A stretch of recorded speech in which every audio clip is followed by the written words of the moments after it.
for Massachusetts Wildlife.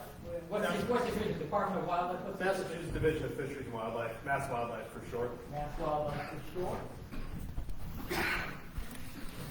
So, as I said, I grew up in East Hampton, went to college in U.S. Air Force Academy, and served in the Armed Services after that. Returned to UMass Amherst to earn a master's in wildlife biology. He has worked for the National Park Service in the Great Smoky Mountains in Yellowstone, working with bears, elk, feral hogs, and other species. And I know I, for one, want him to come back and talk about that too. I don't know if you have slides and pictures, but I would love to hear what it's like to work for the National Park Service in some of those places. He's worked for the Forest Service. He's worked for Alaska Fish and Game on salmon and brown bear projects. And he's been working for Mass Wildlife over the past 9 years. He lives in Covington with his wife and 2-year-old daughter, where they have a small farm with goats, a donkey named Merle, chickens, ducks, cats, and a dog named Winnie. He loves to hunt, fish, camp, and garden, and read. And so if you would join me in welcoming Nate Buckhout to talk about black bear ecology and preventing conflict in Massachusetts.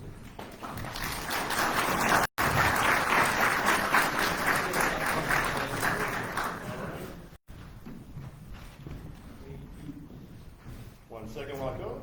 And you know what that black circle is? Yeah, that's what's recording you. Oh, all right. I can do my best to eliminate it, or we can just skip the recording, one or the other.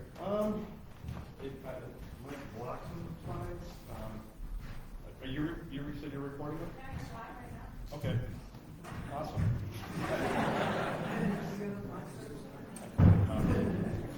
Sorry about that. 1 second.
All right, thank you very much, Rick, and welcome everyone. As he mentioned, my name is Nate Buckhout, and I'm a district wildlife biologist for Mass Fish and Wildlife. I work out of the Western District, which is all of Berkshire County and the western half of Hampshire, Hampden, and Franklin County. So Covington actually is part of my district. I'm going to go through a bunch of slides, and then at the end, if you have any questions on bears or any wildlife situations for that matter, I'd be happy to answer them. If you just hold until then, I'd appreciate it. So, black bears, I'm sure we're all very familiar with them, especially nowadays there seem to be more and more interactions with them with people. So I'm going to give a little background first. The average weight of male bears is usually around 200 to 400 pounds. We have had them 400, 500. Usually in some of the southern states they're a little bit bigger than that when there's more food. But the weights of males can range drastically. Females are anywhere from 100, 140 pounds to anywhere over 300 pounds. You'll see later in some of the work we've done with bears that we have tracked a few that have been pretty good sized female bears. But on average they're over 200 pounds, but not much more than that. I will say that people are not very good at estimating bear weights. I get a lot of calls and questions about that, and you'd be surprised at the amount of adult bears that are cubs and the amount of cubs that are giant bears. So it's one of the things that it takes a lot of time to really get a grasp on. So bear's life cycle is about a 2-year cycle. So we'll start with the female bear that is not pregnant, and in about the month of June the breeding season peaks. And what happens is she'll be chased around by the males and she'll get bred, but she won't become pregnant right away. They have a unique reproductive situation called delayed implantation.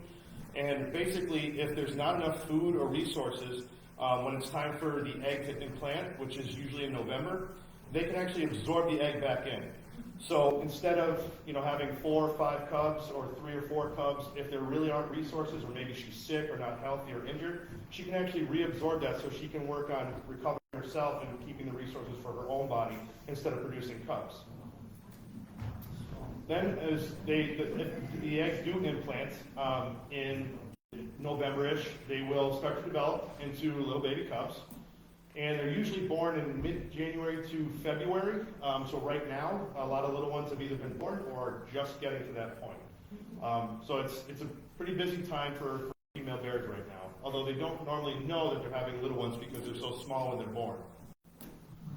So they'll develop for a little bit in the den, and then they'll feed off a mom. And beginning of mid-spring, April or so, they will emerge from that with her. A lot of times you'll see bears right now, sometimes a little bit earlier. Some people will think they see bears with cubs. Those are yearlings. So what will happen is a cub will stay with mama for a full year, and they'll go back into the den with her. Unless something happens where she loses the cubs, or they get separated for some reason, car accident, things like that. If that happens and she has no more cubs, she'll go back into breeding season that summer. But normally they'll stay for that first year. And it's actually not as dangerous a time for the cubs because they have mama to teach them and look out for them. But after that, they'll raise it through into the fall, go back into den, and they don't always utilize the same den for this. Depending on the cubs, you can have very small cubs when they're born, and then they can be anywhere from 50 to, we had some that are over 100-pound yearlings, which are very, very big kids to have that year later. So they will den together, and sometimes if, say, the cubs get orphaned and the sow gets injured or something, and the cubs separate, they will den sometimes as siblings together, even if mama's not there. Again, they'll emerge a little bit earlier, now that they have a full year under their belt, mid to late spring or summer, mid to late summer, winter. And once that happens, they'll start spreading out with mama. They've been weaned already, and they'll be on their own pretty shortly.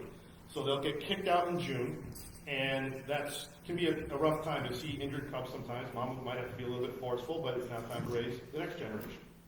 So they'll disperse usually around that breeding time. It can occur anywhere from April, May to June, but usually by June they're gone. And it's back to the breeding season. So that's a 2-year cycle for bears. A little bit about their life history.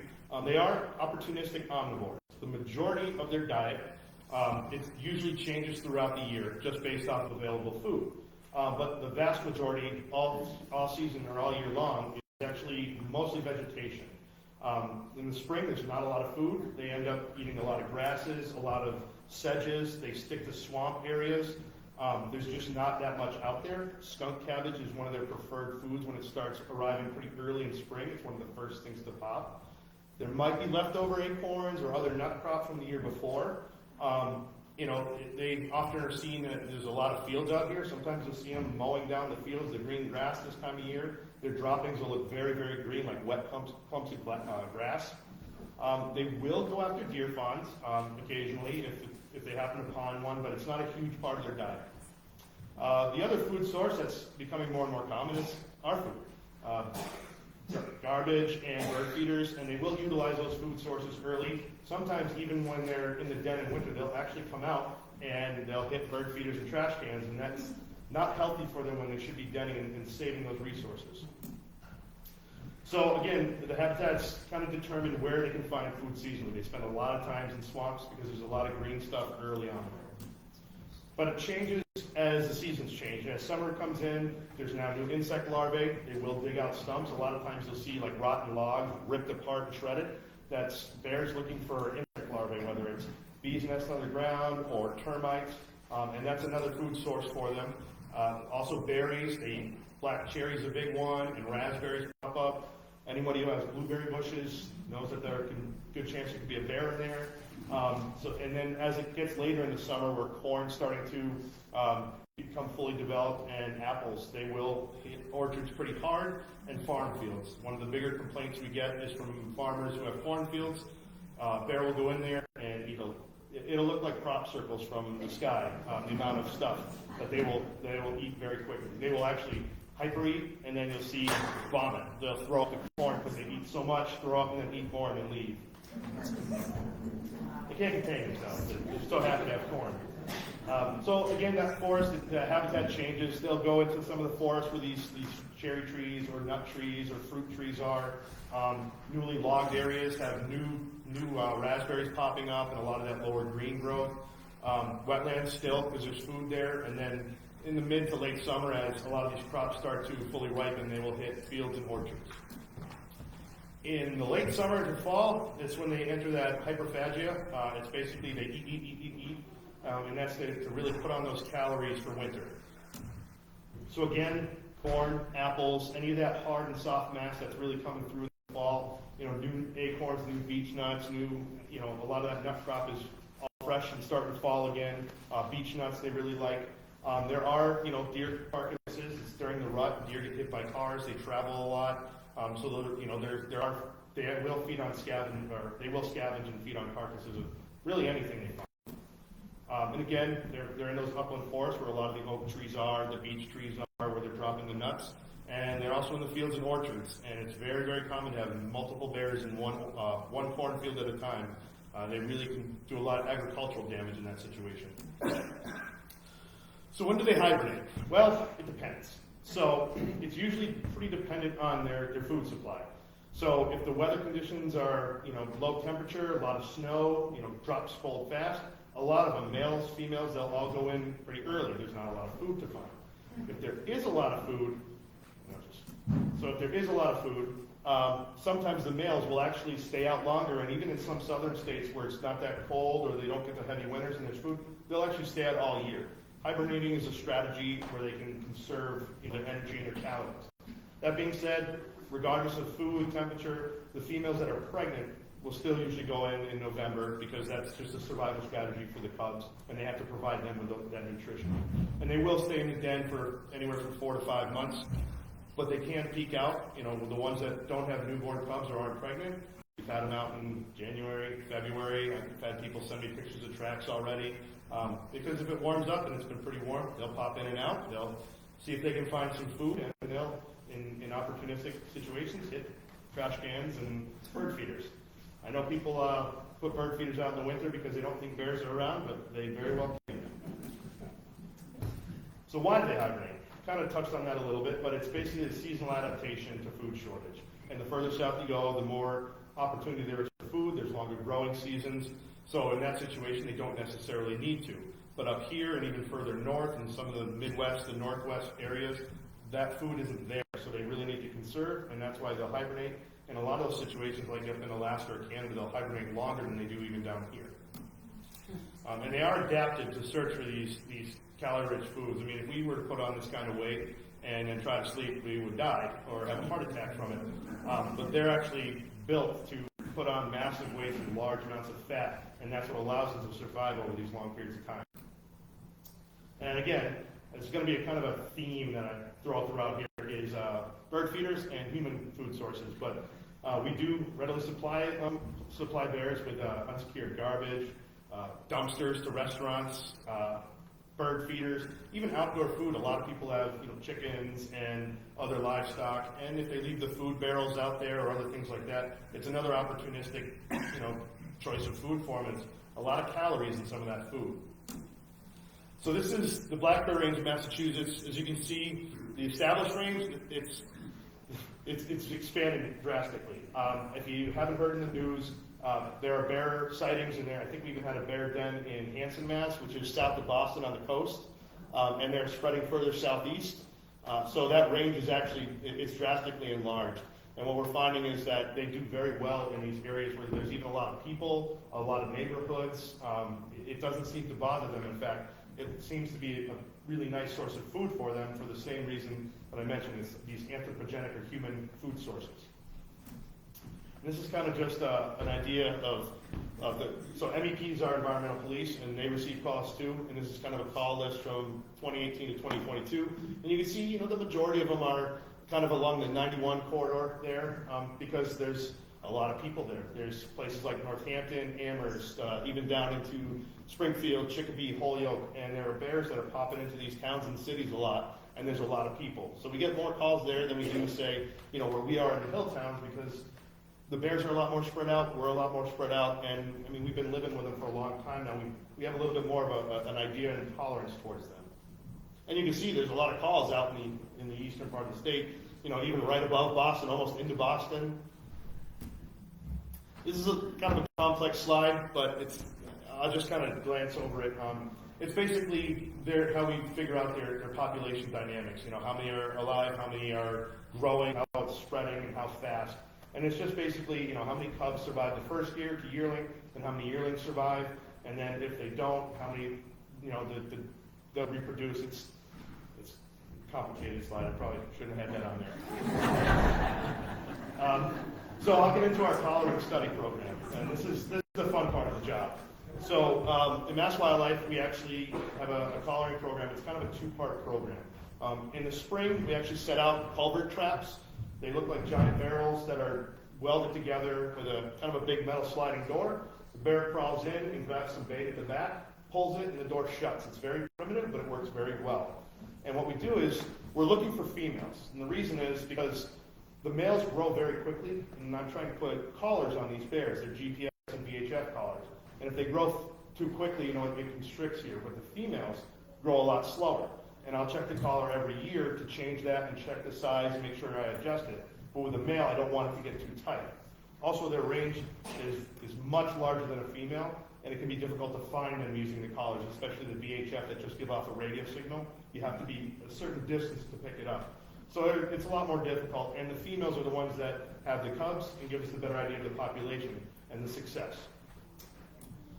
So the second part of that is after we trap them and then get a collar on them, well, now I gotta go find them the next year in their dens. So what we do is we figure out where they are, whether they're using a GPS collar that gives me points all throughout the year, and then towards the fall and into that denning period, I can see pretty close to where they are and go in and find the den, and then we'll wait. So if it's a sow that's pregnant but doesn't have cubs, we're not going to go in until after she has those cubs and they've been able to grow a little. So usually mid-February to late, even into March. We don't want to, you know, get them while they're too young or while she's still pregnant. If there's yearlings, then we can go in anytime they den. But this year we found out that they don't always want to den because of it being so warm. And we had some that we had to chase, and we didn't even get to them because they were wide awake, roaming around in January. But in this situation, you know, some of the dens can vary, but normally, you know, we crawl in there. There's a long pole with a needle, jab the bear, wait till she goes to sleep, pull her out, and then if she has those yearlings, I have to try to jab them too because they're anywhere from 50 to, on the high end, 100 pounds, and then get them out. We'll weigh them, and if it's, you know, newborn cubs, we'll sex them, but if it's yearlings, we'll see how many survived from the year before, put ear tags in them, and if there's a new female, we'll try to put a collar on her as well. We'll check the overall health of mama. We'll check the collar off, make sure it's not too tight, make sure it's not chafing. But also, if you know the battery lasts about 2 years, so we'll switch it out to a new collar. Or if we've had many years of data on some, we'll just switch it out completely, so we can get new bears into the program. Right now, I have about 11 bears collared, and I think there's close to 40 across the state. So again, this is just kind of the collaring process. We do opportunistically, we'll take them too. If I have a situation where there's a bear, you know, maybe it's trapped in someone's shed or up a tree in the middle of a city, and it's a female, we'll dart her, put a collar on her, and get her to a safe place. So these are just some of the pictures of us working. We do weigh the females, and some of the bigger ones get to be difficult because we have to kind of cut a heavy branch so we can get her in a net and get a couple people to actually lift her to get a good weight on her. And this is, so that upper picture right there, that's a mama and then her 2 yearlings. So you can see the size, how close they are. That's a lot of bear to have in a den. And we actually did a den one year that I thought that she had cubs the year before, so she was supposed to have yearlings. And I thought that the cubs had failed, and she had new cubs again because she was in this tiny bottom of an ash tree, and the tree didn't, I mean, it was a big tree, but it didn't look that big in there. And it turns out she had 4 yearlings in there. Decent sized 40, 50 pound yearlings, but it was like a clown car of bears. We took the first one out, and then we blocked the hole with a backpack, and we saw, oh, there's another one and another one. So we got those two, pulled them out, and then there was a third yearling, and we got that one, and it was standing there. You could only see its feet while it's standing in the hole, like you can't see me because you can't see my face. And we got that one. We thought we were done because there was one still further up. And then boom, ran right out. It was a really interesting one, but I mean that just shows how good of a mother that was. She kept all 4 alive, and that's a lot of new cubs on the landscape.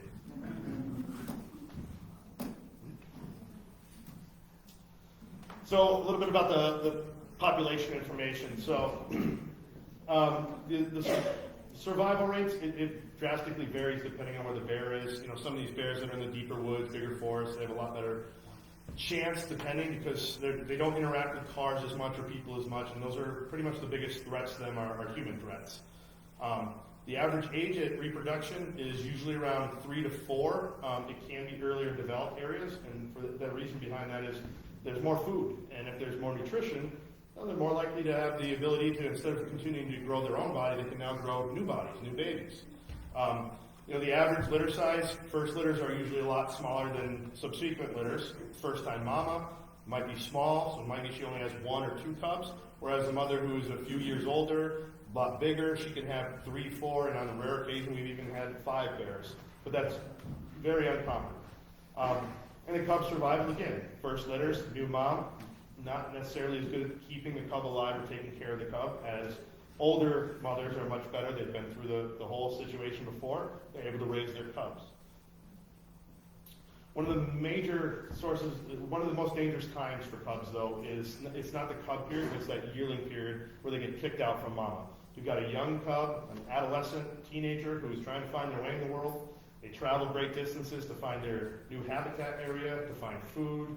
They get beat up by other bears. They tend to get in poor situations because most bears have established a territory in the good habitat, so they have to go to places like your backyard or where there's more people that the older bears don't want to be part of.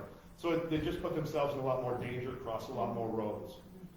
That being said, the population has been increasing for a long time now, and it's still increasing. So these are just different models.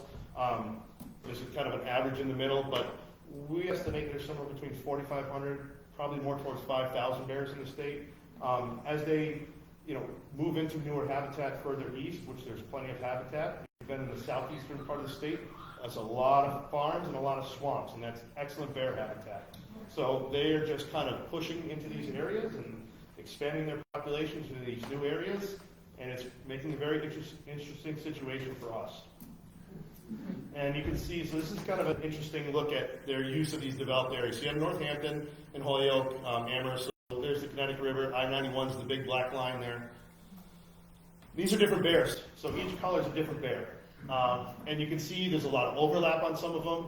But if I go back, you see Northampton.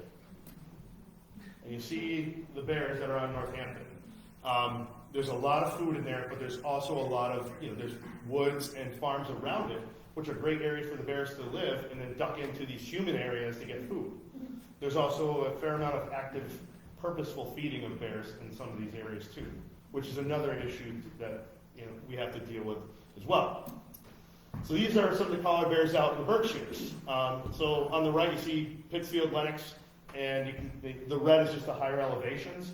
Where bigger forest, less people, you think there'd be more bears, but when you look, the bears are all in the valleys for the most part. I mean, they do travel all around, but you can also see they're all females, and there's overlapping. Some are almost on top of each other, but they tolerate each other really well. The males don't necessarily tolerate each other. They fight each other for territory and for mates. So bears and human food sources, and this is the most important part of the talk for me, because with the amount of people in this state, it's one of the most densely populated states in the country, and you also have a very high population of bears. So our goals for black bears en masse are to keep them wild. That's the bottom line. And the more they stay wild, the more they eat wild foods, the healthier that bear population is going to be, the safer they're going to be. And we obviously know we have to coexist with them. So they will take advantage of human-associated food all year round. And I mentioned that we had a bear pop out in January, February, and hit dumpsters and hit trash cans and bird feeders, because those are high calorie foods for them, especially bird seed and things like that. And this feeding, whether it's intentional or not, is pretty much the root of all human-bear conflict. So my biggest one, and I know most people like to do this, and is bird feeders. And I know some people try very hard to prevent their bird feeders from getting taken by a bear, but it doesn't work, no matter what you do. And I'll show you. So they're not bird feeders; they're wildlife feeders. And it's not just bears. I mean, you get bird feeders will bring in rodents. They'll bring in squirrels, mice, birds, and that will bring in things like foxes and coyotes and bobcats. It'll bring in all different types of animals. And coyotes eat bird seed. I had deer on camera that go in people's backyards and they eat the bird seed. They'll knock the bird feeders so they can get the seed. These are very high caloric foods that they want to eat. So there really isn't a lot you can do. And you can see the little thing on the bottom. So this was not to me, actually. It was from another person, but I wanted to include it in the show. The photo was emailed to one of our bear project leader about how to keep them from getting near her house. Well, maybe get relatives. I mean, she had multiple feeders, and because of that, the bears were very happy. I mean, that's a deck right there. And she wanted to figure out how to get rid of them. Well, there's a very easy solution for that. And each time that these bears get food rewards, it makes them more and more difficult to change that behavior, and they get more and more comfortable. They teach their young to come to these neighborhoods. They hear dogs barking, and the more they hear them and nothing bad happens, oh, it's not a big deal. I hear cars, nothing bad happens, I got food, not a big deal. And the more that happens, the more habituated they become, the more likely that human and bear conflict will occur. And it creates a dangerous situation for both humans and bears. They will learn where these locations are, and they'll return year in and year out. Same with dumpsters, same with trash cans. So a good example is you have somebody who's feeding bears or feeding bird feeders, and they move. And now a new owner comes into the house, and they're like, I have a huge bear problem. I have no idea what I'm doing. Why? Well, that bear learned over however many years that, hey, this house gets food. Well, now there's no food. I'm mad. Why isn't there any food here? And they can try to look at the house and get a little bit more aggressive because they have been trained to come there for food. Now, this is why, no matter what you do, they're going to get to your bird feeders.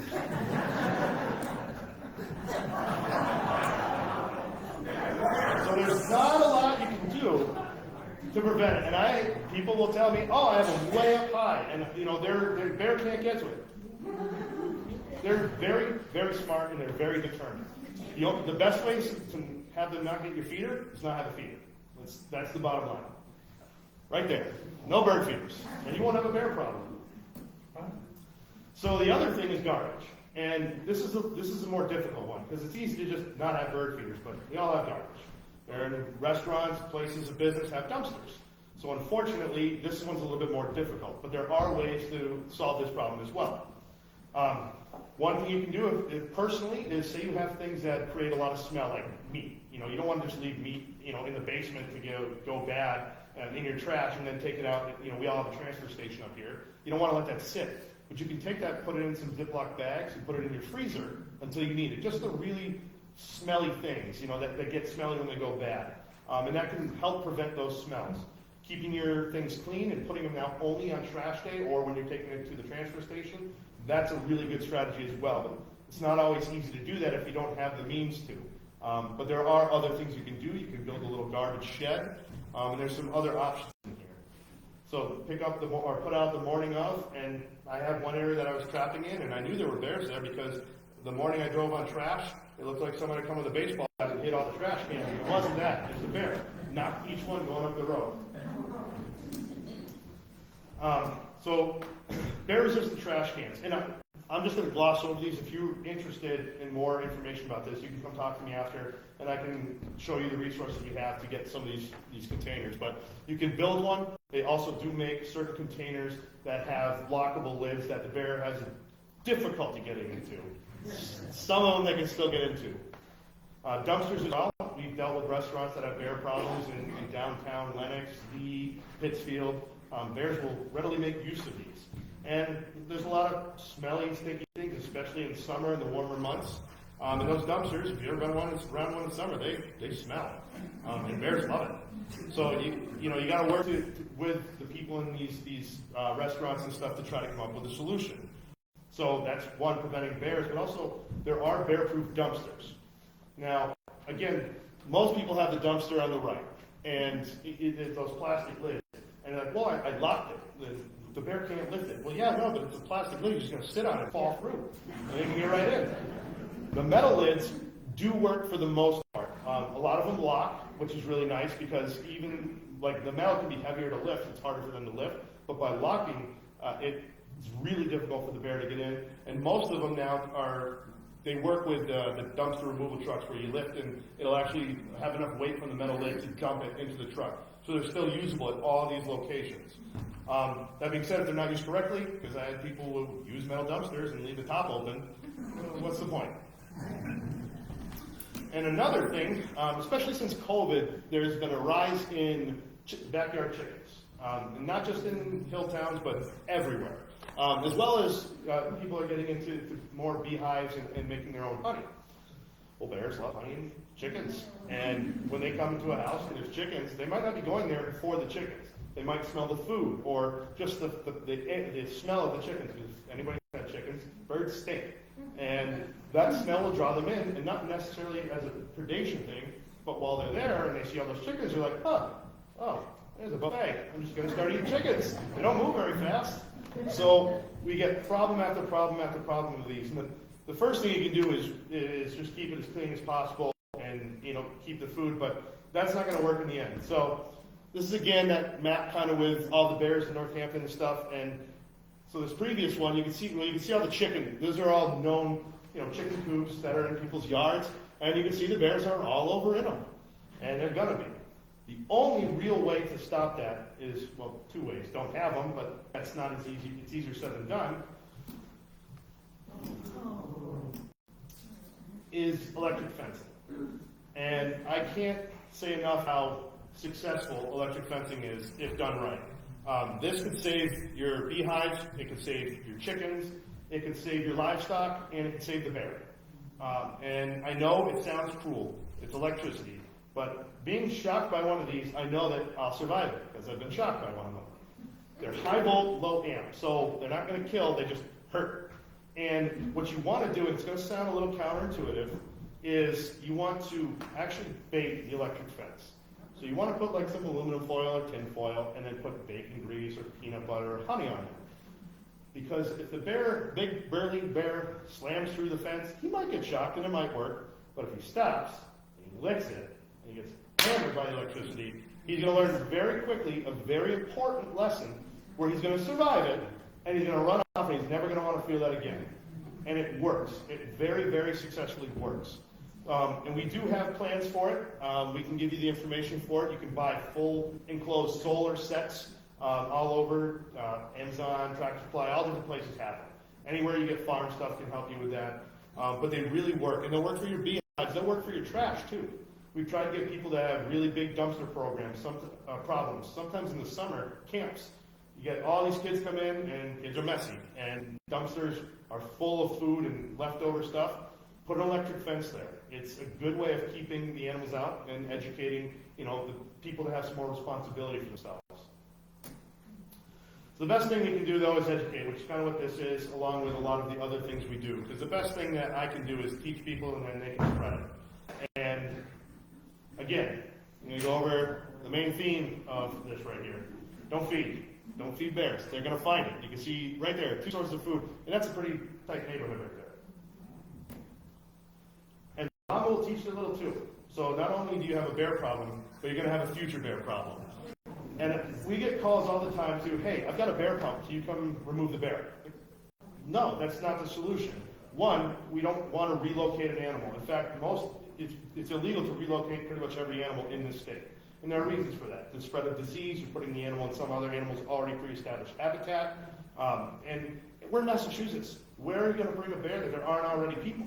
Even if you're in Northampton, you bring it up here, there's people here, and the bear recognizes that. That's not the solution. It's a matter of time before the next bear comes in, because this problem isn't the bear, it's the reason the bear is there. And those sows will teach their young over and over.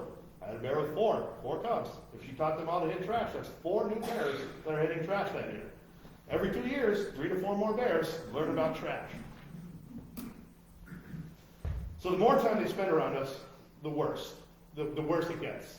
Again, they get used to it. It's called habituation, and we want to increase the negative encounters with that so they don't get habituated. If you see a bear, honk your car horn, air horn it, throw a rock at it. I guarantee you're not going to hurt the bear if you throw it and hit it with a rock. You don't have to chuck it at the head. You can just lob it at the butt. Big target. And they don't like that contact. They'll run off. In the summer, spray it with a hose, especially if you leave the hose out in the sun. Bear don't ever feel hot water. There's no running hot water for a bear. So when it gets hit with a hose of hot water, it's an experience, or warm water. It's an experience they've never felt. And that scares them. It's a negative interaction. They don't want to be there.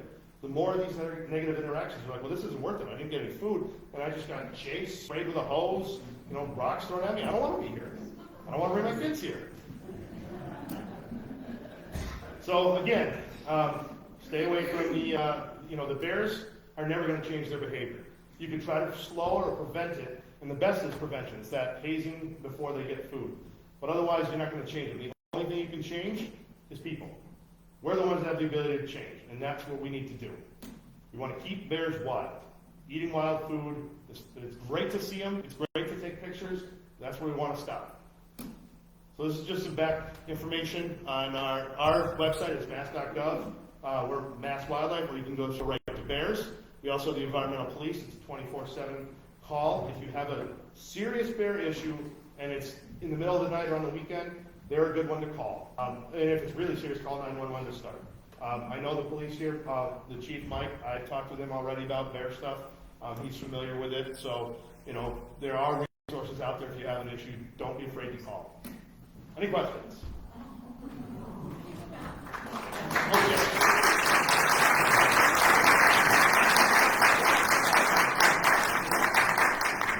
Yes? What is the range of bears? So it varies drastically depending on, first male and female. So males can be, the black bears in areas where there's a lot of food, those male ranges can be much smaller, a couple square miles to even larger than that. Up north Canada, they can be 100 square miles depending on how much food there is. It's very food dependent. The females are a lot smaller because they don't need to travel those distances, and they oftentimes have really good habitat. That's what they look for their little ones. Any of those, you saw those dots, those were generally the entire area of their habitat, and they could be a couple square miles. Again, if there's not much food, they're going to increase that range drastically. And early on, before they develop a habitat area, their own territory, they're going to spread out. We had yearlings that we had ear tags in that got from the same mom that got harvested up in New Hampshire, hit by a car in New York. They'll spread out until they find a spot where they're not getting pushed around by other bears and where they have enough space and food to make their own territory. So it does vary depending on resources, and what you'll see is there's a lot higher density sometimes of these bears in these human-created areas. And I will say one quick thing about that, because I know people might think that, we're encroaching on their habitat. Well, bears were gone from this state 100 years ago, pretty much completely. And what's happened is they've come back and they're spreading, and they're spreading fast. And part of that is they found that we're great habitat. Human-created habitat is fantastic for them. They think it is, we don't. But they have food, they have trash, they have bird feeders, people feed pets outdoors, people have farm foods. And they've realized that where there are people, there's a lot of food. So they've actually started going into neighborhoods thinking it's good habitat. So it's not necessarily that we've encroached on their habitat. There's more food in these human places than there are in some of the big woods because of those dense calorie foods that humans create. Yes? So are coyotes and bears often coexisting? Because I went to coyotes in my area and I had only one ginormous bear. I don't know. So there's a couple of questions in there. Yes, the short answer is coyotes and bears will be in the same area. I mean, we have coyotes up here, we have bears up here. Coyotes, the majority of their diet is rodents, things like rabbits, squirrels, mice, shrews, voles, all those different things. That's the main part of their diet. Bears don't really eat that. If they came across one easily, they would, but they eat a lot of the vegetation. So they will coexist, and most of the time they give each other a wide berth, especially the coyote to the bear. Because bears are very strong and nobody wants to mess with them. So they will coexist in the same area, but they'll move off. One thing I will touch on is the coyote, coy wolf, coy dog thing, much as it's a complicated, it's not a complicated issue, but so they're all the same thing. You're going to hear people say, well, I have coy dogs, coy wolves, coyotes. It's all one. The eastern coyote is a mutt. It has wolf genetics, dog genetics, and coyote genetics. As it migrated east from west, it moved north through Canada where it bred with gray wolves, moved south where it bred through red wolves, and some domestic dogs. So when you actually look at the genetic sequence of a coyote, an eastern coyote, you're going to see anywhere from 70 to 80% maybe of coyote, western coyote, and then some mix of wolf and dog in there. And that's why our eastern coyotes are actually a lot bigger than western coyotes. The average weight of an eastern coyote can be, female can be, 25, 35 pounds, and males can be 45 up to 45. I've seen them up just about 60 pounds. And I know the thing that follows that is, well, I've seen them bigger than that. They're the size of my lab, and my lab's 90, 100 pounds. Pet dogs are much more densely muscled and packed and a lot of times overweight, and that makes them look bigger. These coyotes are fluffy. They're leggy, especially this time of year. They're very, very fluffy. So they often look a lot larger than they are. But they're just, again, many have been looked at, weighed throughout decades, and the average weights are in that 25 to 35 for females and up to 45 for males. And to add on a question, Yes? I believe, a pregnant coy wolf or coyote, but because one of them went out at day. I noticed if I have three, I hear three different howls. One of them went out at daytime to go hunting, and then very. So right now, it's their breeding season, so they will come out during the day because they're looking for a mate, they're looking for love. And they're out, they're howling a lot more, and it sounds like they're really vocal, and they're trying to see who's in the area, who's around, who's single, who's not. And that's, pretty soon, it'll actually be that pup rearing time. And even then, they will go out during the day because it requires a lot of food to keep a family fed. So they'll go out during the day, at night, they'll rotate. So you will see them from this time all the way through the summer throughout the day. And they're not strictly a nocturnal animal. They're more crepuscular, evenings and mornings. But if they're hungry, they'll be out during the day. If they're hungry, they'll be out at night and sleep when they want to. Yes?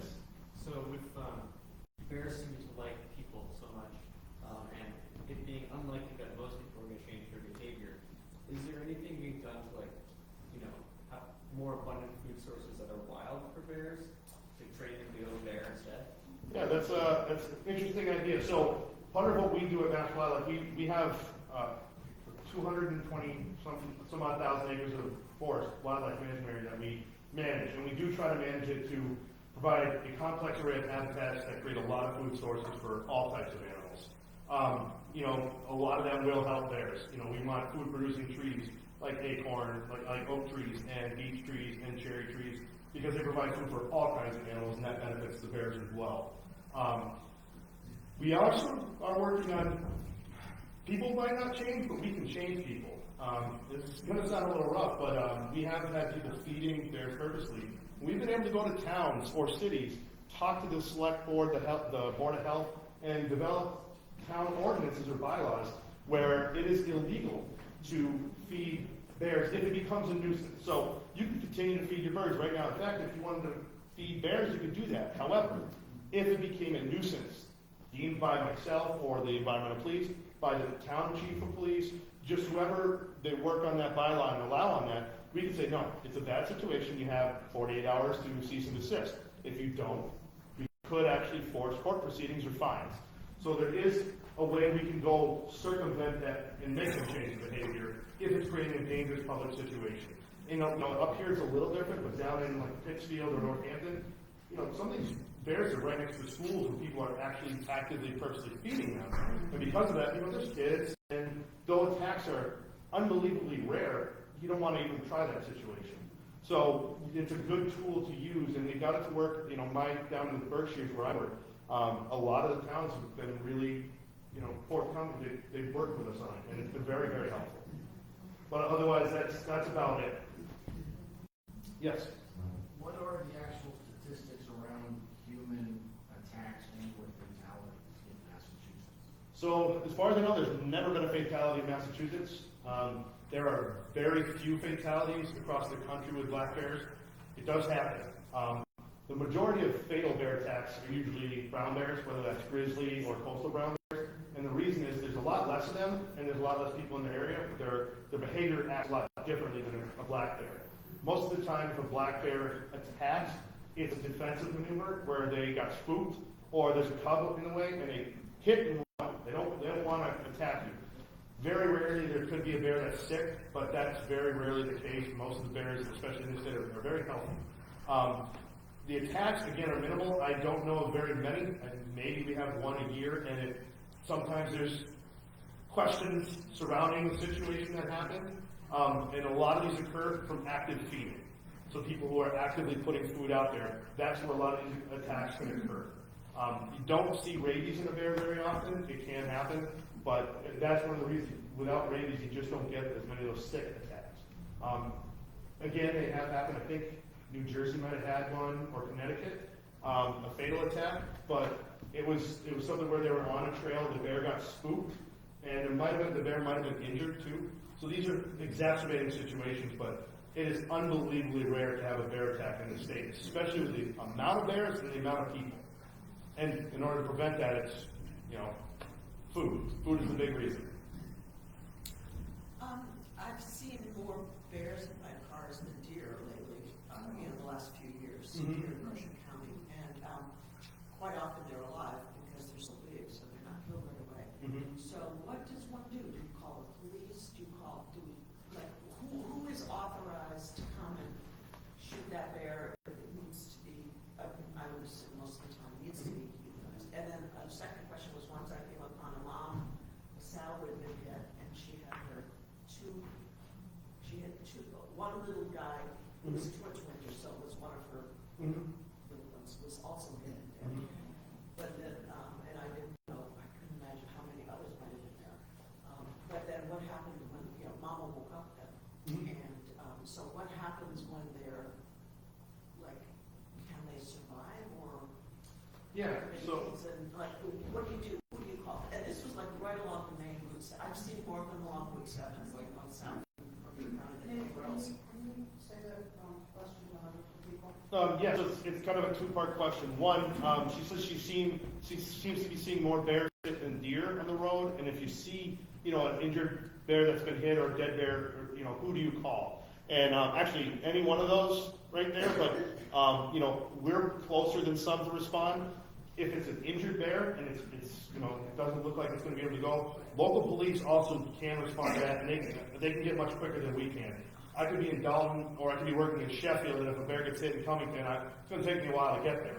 So you can call the environmental police as well. Any one of the law enforcement, they're good people to call if you have an injured bear or an injured deer that got hit by a car. Those are your best resources for it. The other part is... The young one, So- what's their survival chance? And realizing it depends on how old they are, but when Mama is killed, since they stay with her so long. Yeah, so there's a lot of research where they looked into orphan cubs, and a lot of times if they can make it towards the fall when they've been weaned and they've learned to get wild food sources on their own, there's a pretty high survival rate. It's over 80% where they'll den their own. And we've seen that where we've had a few years where we've had a lot of kind of stunted yearlings. People are like, I have a cub, it's only like 15, 20 pounds. And it really was only 15, 20 pounds when it should have been a lot larger. It's because it went into the den without necessarily the resources. But it managed to struggle through and survive. And after that, they can survive. It's surprisingly high percentage if they can get past the wean part and learn those wild foods.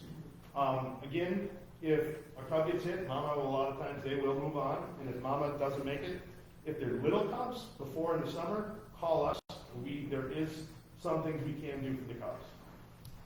But that's a short answer. Yes? And say you're walking in the woods and you run into a bear, and I know usually they'll run away, right away. But what if they don't? What's your recommendation? What do you do? Scream? What do you do? Certainly. Excuse me. So the black bear, a lot of people say they get charged. But if a bear wants to charge you and get you, he's gonna. They'll run 30, 35 miles an hour. They'll outclimb you, outrun you, everything. But they'll run about half the distance or so and slam the ground and huff to try to say, hey, this is my spot, get out of here. A lot of times when you don't, they're like, all right, didn't work, I'm out of here. If that doesn't work, make all the noise you can. Throw stuff at it. Hey bear, flat, and then slam stuff against trees. Usually that works. In the very, very drastic case, if it attacks, the rule is that if it's black, fight back. If it's brown, lie down. If it's white, say goodnight. So if it's a black bear, they're usually a pushover. They get surprised. They don't know what's going on. They attack. You fight it off. Like, oh God, I'm out of here. I don't want to get hurt. Brown bears, which include grizzlies, coastal brown bears, they're more likely to attack thinking they want to neutralize the threat.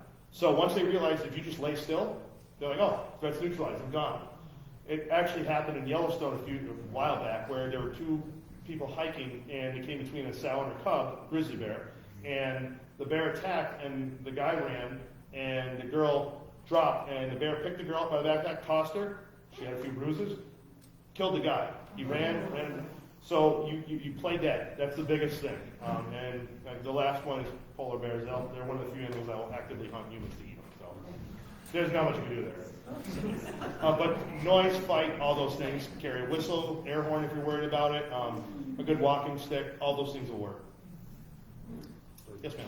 So I was running on 112 5 years ago. A bear came up out of the woods, our distance away from each other. It chuffed and bounced on its front paws, and then it ran across the road. And I was yelling at it. And it ran across the road. So I continued my run, and then noticed it was about, 15 feet into the woods, but running parallel to me. Was I provoked? Was I enticing it by running? It was probably more that it was curious, because you're like, well, what is this? Or you just so happen to be going kind of in the direction that it wants to. And sometimes that can happen. They can be very stubborn in that, and they want to go a direction. On hiking trails, they'll come down and people try to move away. The bear's chasing me. Well, the bear's just following the easiest path it's got, or whatever. Sometimes they're just either curious or you're just kind of going the way they want. Okay, but you don't, with a black bear, you're not, lighting up its predatory nature by running. No. Don't ever, in general, don't ever run from an animal, panic run, because sometimes it can trigger that, and you're not going to outrun a bear regardless. But they rarely look at people or any large animals, for that matter, as a predatory, a food source. They're opportunistic if they can, like I said, get a fawn, or you got a goat. We have had them attack goats and other livestock. That it's there, it's easy to get, and they get brought in for other reasons.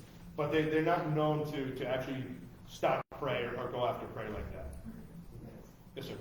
Is there a certain number that the size of the herd that they try to keep it to? In other words, so during hunting season, they would ask that they take a few, certain number? Yeah, so we don't have a number we're looking for to get to. We don't have a limit either. There is bear hunting, and the harvest has gone up each year, but it is very small numbers, 200-300 bears out of 5,000. That's not even a speed bump in the population growth. So, there's not a lot to control. It's more of what will probably happen is their population will keep shooting up until it probably reaches capacity or a little over based off of the landscape, and then it'll drop again. Once they kind of settle down. Hunting's kind of the only way to control the population, and it's just not really happening with it. It certainly can help individual situations like farmers that are dealing with a lot of crop damage, those kind of things, but as a whole in the population, it's not really controlling it in a big way.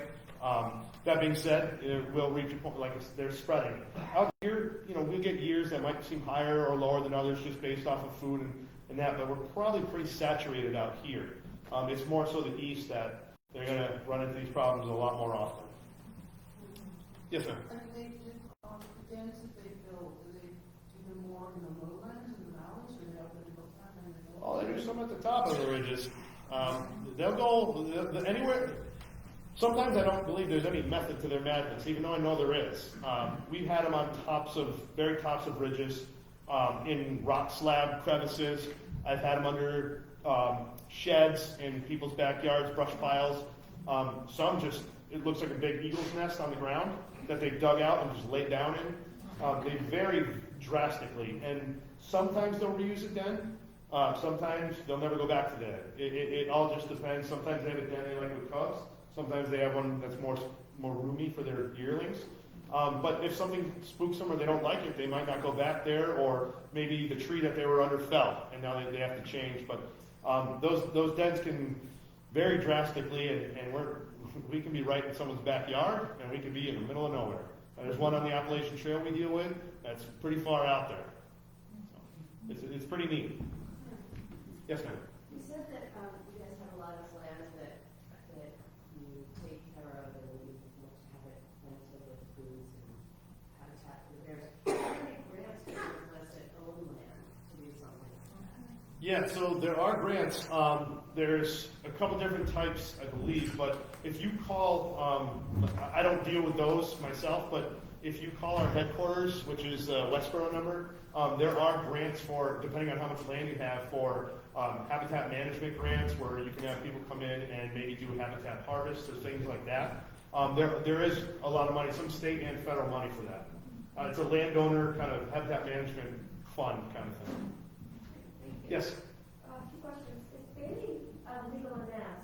And number two is, if it is or if it isn't, are you going to allow it to happen more because the population is so much larger than what they're actually hunting?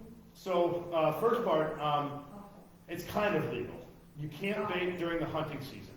So there's no baiting during any of the hunting season. That goes for deer and pretty much everything else except for coyotes. But for bear, you're not allowed to. You can though during the summer. Up until 10 days before the season starts, it's legal to bait. After that, it is illegal. And, we have our environmental police work heavily on that. And we work a lot from, people telling us, hey, I saw this bait pile, a pile of corn in the middle of the woods or something like that. We can refer that to them and they will investigate it. And they've been pretty successful with that recently, trying to get that situation. I don't see it happening in Massachusetts. I heard a lot that they do. Oh yeah, no, it's a. Whites were telling me that they're baiting all the time. If you know of that and you know kind of even if you know the location or general location, let us know or let the environmental police, and then you don't even have to handle it. They'll go take a look. Because it is illegal. Same with deer, you can't bait during any of the seasons. And I don't. So some people like to bait, bait and let wildlife come and take pictures. So they're allowed to do it off season. Even some hunters like to get, deer or bear used to coming to that area to make it easier for them to hunt it in that period of time. But there is a cutoff date because we don't want any baiting during the actual season. That goes for, turkey, bear, deer, whatever the season happens to be there. And it is illegal. And it's very difficult for us to control. We're not law enforcement. We're the biology side, but we can forward that information. And we do work with our law enforcement side. They're working on getting more full staff, but they do take baiting very seriously. It's one of the big things that they look into. So if you have information, please call and let us know, and we can push it along. Anybody else? Yes. So, yes, ma'am. You say the sows don't know they're giving birth because the cubs are so small.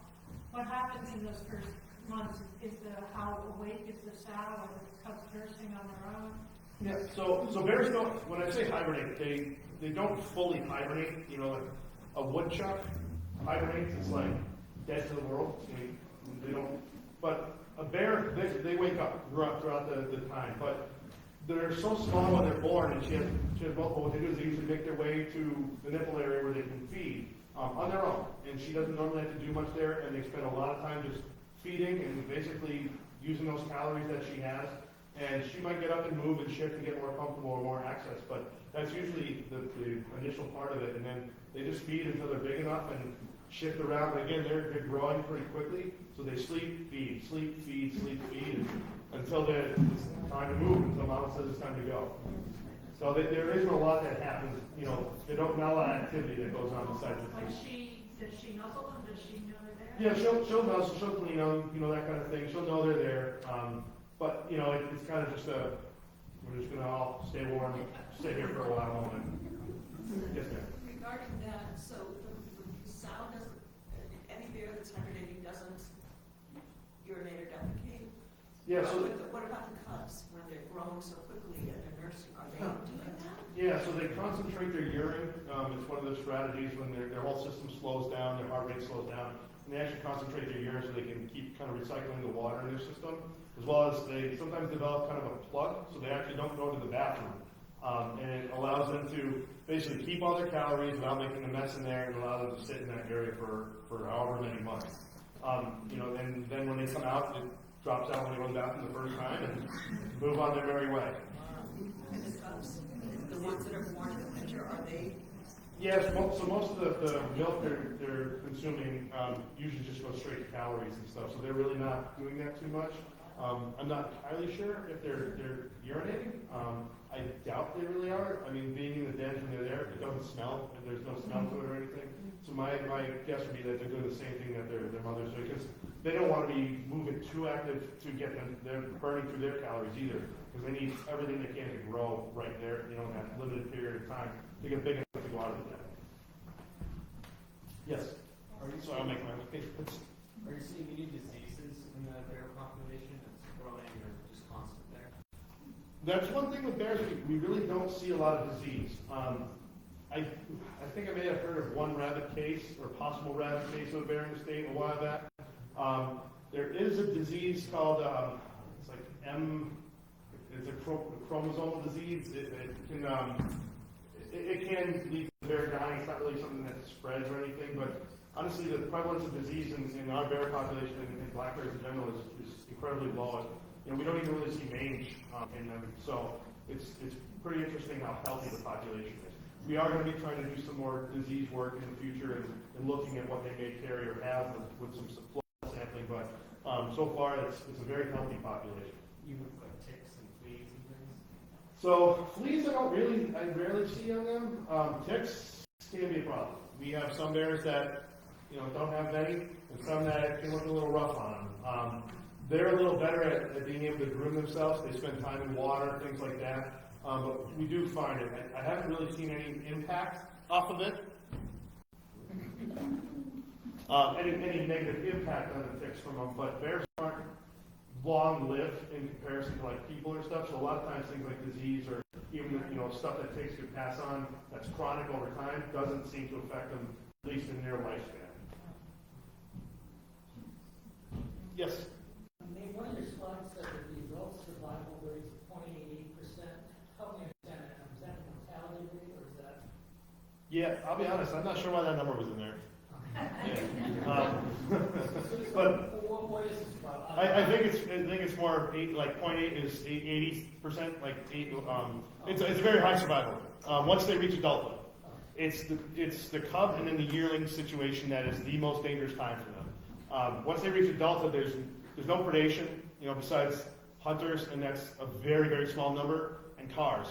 It's interactions with people. So once they reach adult age, the majority, 80% up, do manage to survive. And that can vary along a large distance. We've had bears in the mid-20s, and that's an old bear. Yes? I'm sorry, I missed the beginning of your presentation when I did the meeting, but if my question has already been answered, I can talk to you afterwards. But my biggest problem with bears is my compost, and